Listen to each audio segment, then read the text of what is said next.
Yeah. Lil Brunson back at you with the back at you, and I am the best reporting on the Eagles. Listen, Big Manscape in the building. Hurt season hat. You already know the vibes. I put the link to the description. Listen, y'all not tired? Really? Really? You're not tired of just listening to what everybody tell you instead of doing your own research? It doesn't make you tired? Listen, it is talent. I mean, it's results over talent. Again, I repeat, it is results over talent. How could you... Y'all really not tired of this? It is a fact that the Philadelphia Eagles have a top 3 pass rush in the National Football League. It is a fact. And it is a fact that the majority of people that pass rush play on a defensive line. So that would make it a fact that the Philadelphia Eagles have a top 3 defensive line in the National Football League. That's not ludicrous. Listen, Eagles Nation, Eagles fans, please be proud of the bright spots that your team have.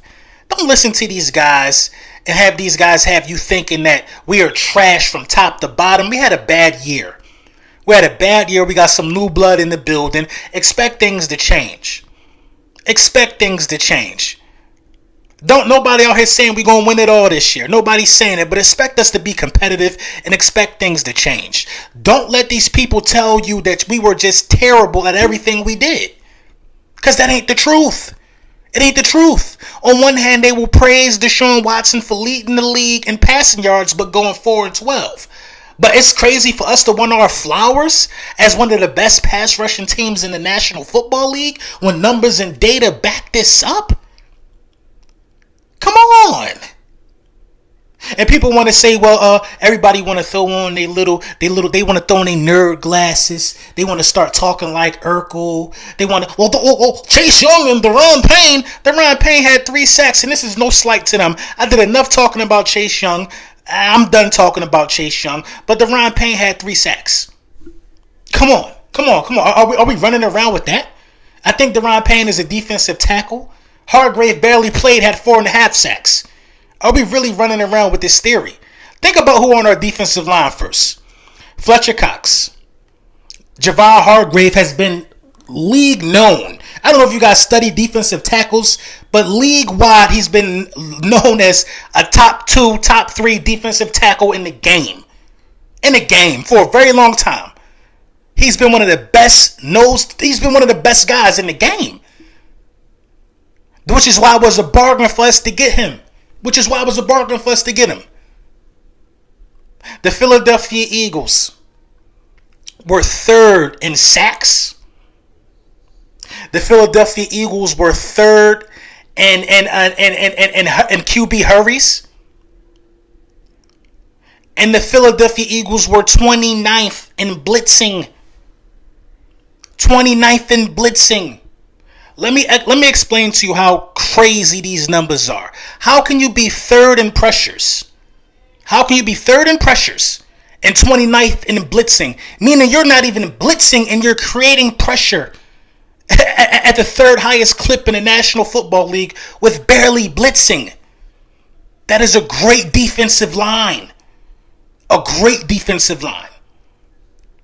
If Jonathan Gannon come in there and blitz just a little bit more, it's going to be trouble for anybody, no matter who's on the outside. You got to understand where we came from to understand where we could possibly go.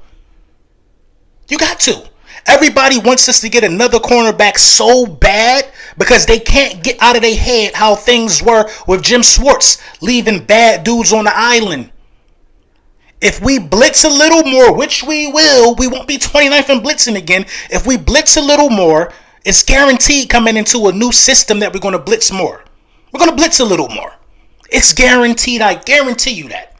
Now, I'm not going to say we'd be top 10, but I guarantee you we're not going to be 29th either.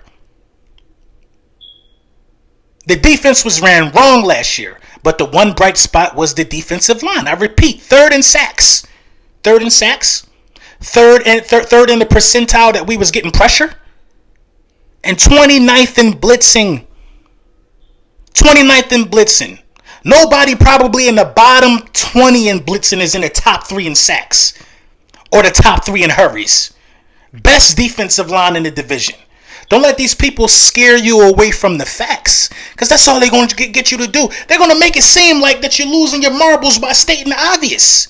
Now, don't get me wrong. It's some talented teams in the division defensive line-wise. Washington was top 5 in sacks. Washington is talented. They just wasn't better than us.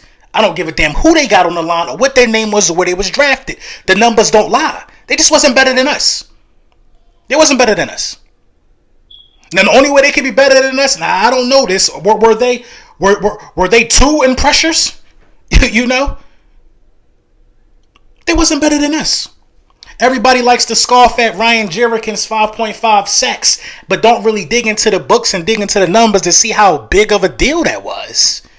Ryan Kerrigan's 5.5. Listen, any player getting 5 sacks on the team is extraordinary. It's extraordinary. Derek Barnett got 5.5 sacks, I believe. Sweat got 6 sacks. Fletcher Cox getting double teamed almost every play, got 6.5 sacks. Brandon Graham got 8 sacks. This team did work up front. It did work up front. Ryan Kerrigan's 5.5 sacks were very important to that franchise. It was very important to where they were ranked. I'll prove it. The Washington football team averaged 2.9 sacks a game. 2.9 sacks a game, I believe that had him at 5th in the league. 5th in the league in sacks. If you erase Ryan Kerrigan's production, if you take away that 5.5, it puts them down to 2.5 sacks a game, and that knocks them out of the top 10. Knocks them out of the top 10. Put them somewhere between 12 and 13. Knocks them out of the top 10 if you re-average it without what Ryan Kerrigan did. Now think about this. Barnett is still there. Fletcher Cox is still there. Hargrave is still there. Brandon Graham is still there. Then you added a 5.5 guy in Kerrigan. Already to a stout line. So I tell you, already to the defensive line that was 3rd in sacks, 3rd in pressure percentile, and 29th in blitzing. With so much room to grow if they decided to blitz more. So much havoc they could wreak if they blitzed more. And they added Ryan Kerrigan. I am not afraid to say that I think this could be the best defensive line in football. I am not afraid to say that this is already the best defensive line in the division. Look at the numbers. Stop looking at potential and start looking at results. Look at what that old defensive line did last year.